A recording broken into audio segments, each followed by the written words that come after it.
And this is coming just a couple weeks after a body was found in the woods of Cape Coral in Lee County. Sources saying the body of a Cape Coral realtor was dismembered when that discovery was made right near the Island Cove condos where he used to live. Police making that discovery shortly after Rick Marshall was reported missing. He failed to show up for a conference in California last month. And just this afternoon, his son, Matthew, who has not been named as a suspect in the disappearance, was arraigned, accused of another crime, using his dad's credit card just one day after he vanished. 4 in your corner, Stephanie Tinoco in court today, and also went back to the community where Rick lived to speak with neighbors. Steph?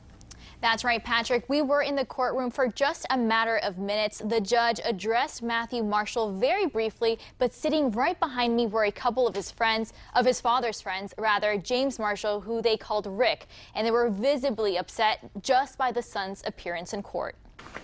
Marshall, Matthew? In a room with more than a dozen inmates in bright orange suits, Matthew Marshall is up first to face a judge. Can you go over by the phone? Good afternoon. As he quickly responds, the judge reveals his charges. All right, sir, you've been charged with obtaining food or lodging with intent to defraud. The 33-year-old has been behind bars for several days now, charged with defrauding a restaurant. Investigators say he used his father's credit card at a bar in the Cape the day after he went missing.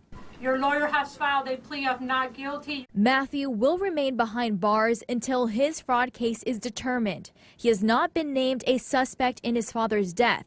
Rick, sources say, was found dismembered in an undisclosed location near his home.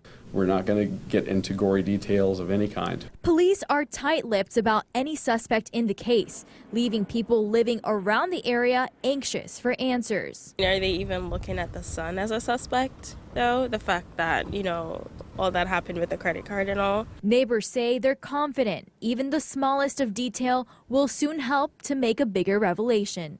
These things take a while, so since it happened so recently, I'll give it some time. And if it doesn't get resolved in a short amount of time, then, there will be cause to worry.